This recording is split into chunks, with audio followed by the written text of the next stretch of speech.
नमस्कार, खबरों की खबर में आपका स्वागत है।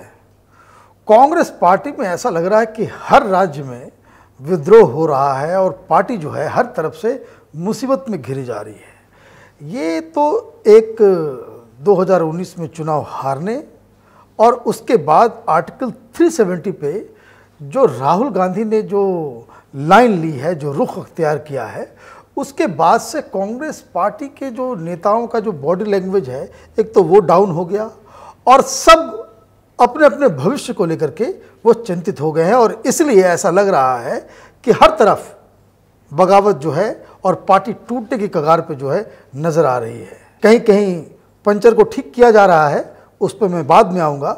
लेकिन जो रिसेंट मसला जो है वो मध्य प्रदेश से जो है वो काफ़ी गरमाया हुआ है। दरअसल वहाँ पे राज्य में कांग्रेस अध्यक्ष को चुना जाना है और उसके सबसे बड़े दावेदार जो है ज्योतिरादित्य सिंधिया जो है वो अपने आप को मैदान में लाकर के उन्होंने खड़ा कर दिया है। हालांकि उन्हें मुख्यमंत्री बनाया जाना था, क्योंकि बहुत दिनों से जो है वहाँ पे मध्य प्रदेश में जब असेंबली इलेक्शन के पहले ये कई लोगों को ये सुगबुगाहट थी और लोगों ने ये भी मान लिया था कि कोई यंग जनरेशन का कोई लीडर जो है वो रिप्लेस करेगा, जैसा कि राहुल गांधी हमेशा कहते आए कि अब जो है नौजवानों को मौका दिया जाएगा। लेकिन जब पार्टी जीत गई तो वही पुराने जो है गैंग से जो किसी कमलनाथ जी को बना दिया गया। अब मसला क्या है कि वहाँ पे कई सारे गुट्स हैं मध्य प्रदेश के अंदर में, लेकिन ये जो हार हुई और हार के बाद जो कमलनाथ को बना दिया गया, ये बर्दाश्त जो है वो सिंधिया साहब को नहीं हो पा रहा है। और इसलिए उन्होंने अपने समर्थकों को जो है ये कह दिया है कि भाई चारों तरफ ये कह दे कि भाई हाई कमान को ये मैसेज दिलवाए मीडिया के जरिए, सोशल मीडिया के जरिए, कि जो मध्य प्रदेश में जो पीसीसी का अध्यक्ष होगा वो सिर्फ और सिर्फ ज्योतिरादित्य सिंधिया ही हो सकते हैं, अदरवाइज पार्टी जो है वो टूट जाएगी। ये धमकी है। हालांकि हाईकमान का कल्चर तो है कांग्रेस के अंदर में, लेकिन सिंधिया साहब के नाम से पूरे मध्य प्रदेश में जो है वो पोस्टर्स लग गए हैं, होर्डिंग्स लग गए हैं कि मध्य प्रदेश के कांग्रेस का अध्यक्ष कैसा हो, ज्योतिरादित्य सिंधिया जैसा हो। तो ये एक मसला आ रहा है और इस बात को लेकर के दिल्ली में भी सुगबुगाहट है।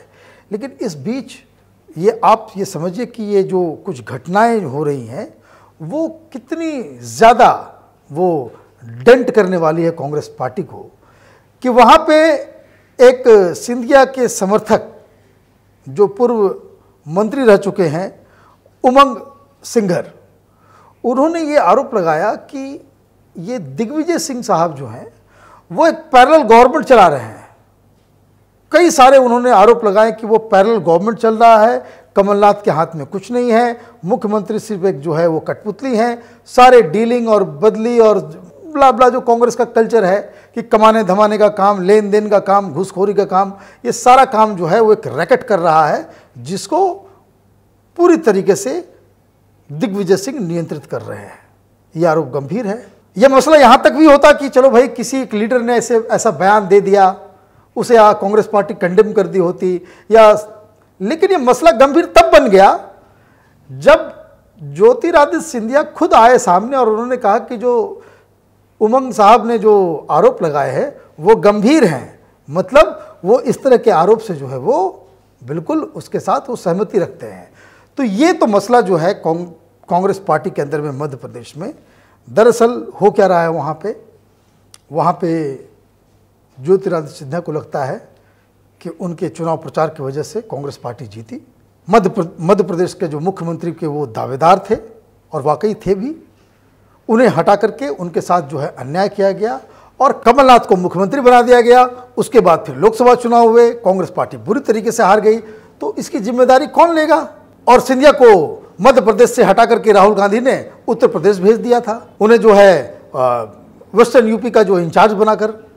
मतलब कि आपने जो है एक मुख्यमंत्री के दावेदार जिसकी वजह से आपने चुनाव जीते, उसको आपने बिल्कुल उठा करके मध्य प्रदेश से आपने बाहर कर दिया और अपनी ज़मीन तलाशते हुए जो है सिंधिया साहब जो है वापस एमपी में आए हैं। और उनका पूरा, और मुझे लगता है कि ये दावेदारी भी उनकी सही है, लेकिन जो पुराने जो गुटबंदी जो है वहाँ पे, उस वजह से कांग्रेस पार्टी के अंदर जो है एक बवाल मचा हुआ है।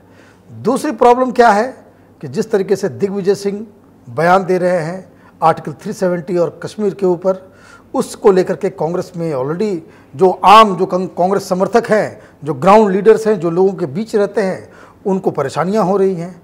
तो ये एक मसला यहां तक पहुंच चुका है कि अगर ज्योतिरादित्य सिंधिया को कांग्रेस अध्यक्ष नहीं बनाया गया मध्य प्रदेश का, तो शायद वो पार्टी तोड़ दें और कई सारे एमएलएज अपने साथ लेकर के वो जो है वो अलग पार्टी बना लें या फिर वो बीजेपी में शामिल हो जाएं। इसकी जो है आशंका जो है वो बढ़ गई है।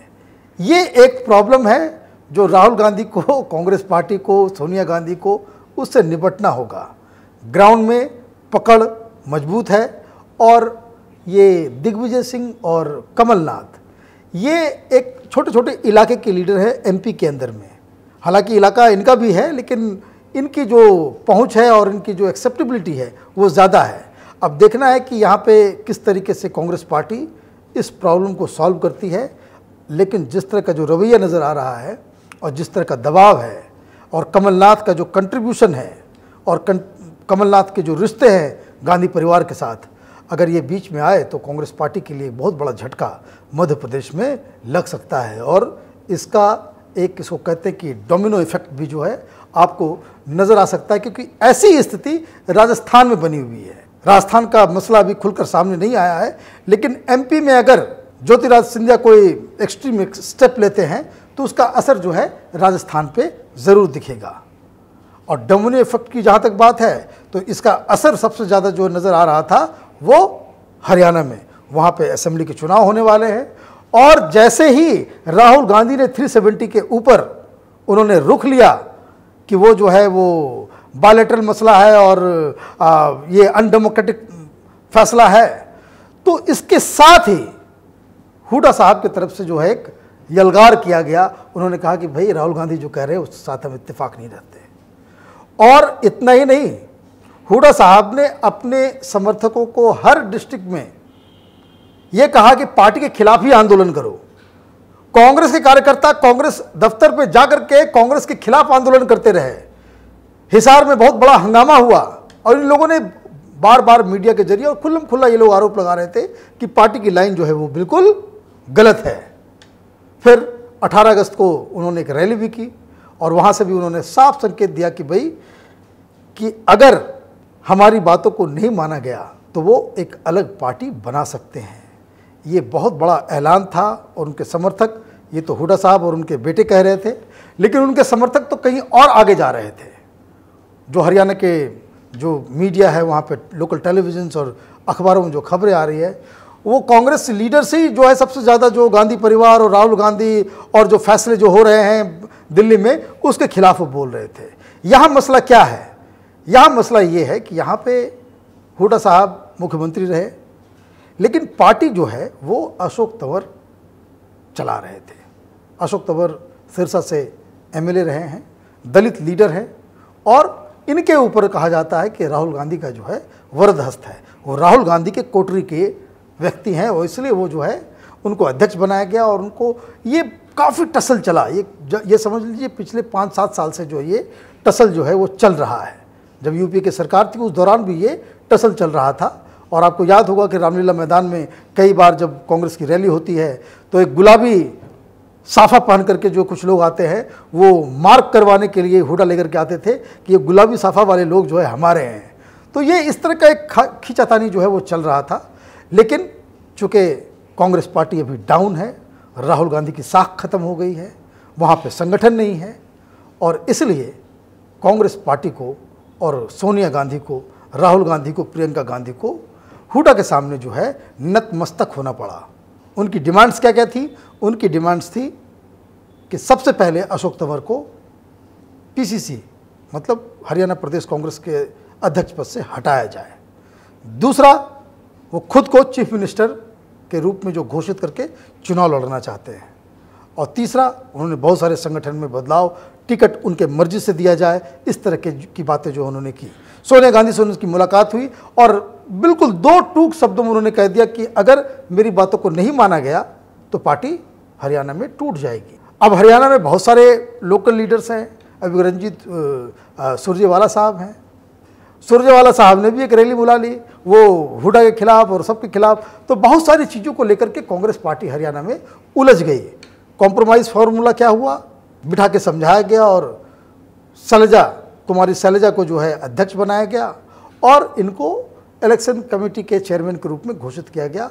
और ये बात साफ हो गई है कि भाई कि वहाँ पे हुड्डा ही कांग्रेस पार्टी के चीफ मिनिस्टर कैंडिडेट बनकर के आएंगे। तो यहाँ तो एक पंचर में जो है आपने जो है वो उसको ठीक कर लिया। लेकिन खबरें बेंगलोर से आ रही हैं, खबरें जो हैं महाराष्ट्र से आ रही हैं, और भी कई प्रॉब्लम्स जो हैं आपके गुजरात यूनिट में भी नज़र आ रहा है। बिहार यूपी में तो बिल्कुल डेड ही है। प्रियंका गांधी आ रही हैं, जा रही हैं, उनका दौरा तो हो रहा है, लेकिन कुछ खास परिवर्तन होता नज़र नहीं आ रहा है।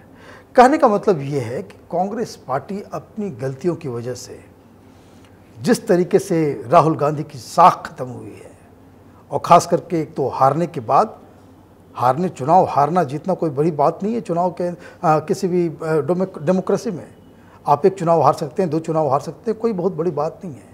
लेकिन जो मुद्दे होते हैं, कुछ इश्यूज़ होते हैं जिसके ऊपर आपके जो स्टैंड, जो बरसों तक आपको जो है वो कचोटता रहता है आदमी को। जैसे अभी भी लोग कहते हैं, जब भी इंडो चाइना की बात होती है तो लोग कहते हैं, कम्युनिस्टों के ऊपर सवाल उठाते हैं कि भाई आपने तो चाइना का साथ दिया था, क्योंकि वो गलती उनसे हुई थी। ऐसी ही जो हिस्टोरिक गलती जिसको जो कह सकते हैं आप, कि कांग्रेस पार्टी ने ये कश्मीर के मुद्दे पे किया है, और वो बिल्कुल कांग्रेस पार्टी की जो लीडर्स हैं और राहुल गांधी के जो बयान हैं, ये इनको बहुत ज़्यादा पाकिस्तान के अंदर में जो है वाहवाही इन लोगों को मिल रही है, और ये सब देश की जनता जो है वो देख रही है। कांग्रेस में बगावत का जो सिलसिला है अभी सुगबुगाहट के होने के फेज़ में है। आगे अगर इन प्रॉब्लम्स को सॉल्व नहीं किया गया, जो लोकल ग्राउंड के जो लीडर्स हैं उनकी बातों को तवज्जो नहीं दी गई, तो पार्टी हर राज्य में जो है टूटने और बिखरने को तैयार है। आप देखते रहिए ओपिनियन पोस्ट इंटरनेट टीवी। हमारे वीडियोस को लाइक कीजिए, शेयर कीजिए और हमारे चैनल को सब्सक्राइब कीजिए और बेल आइकन दबाइए ताकि हमारे वीडियोस आप तक पहले पहुंचे। धन्यवाद।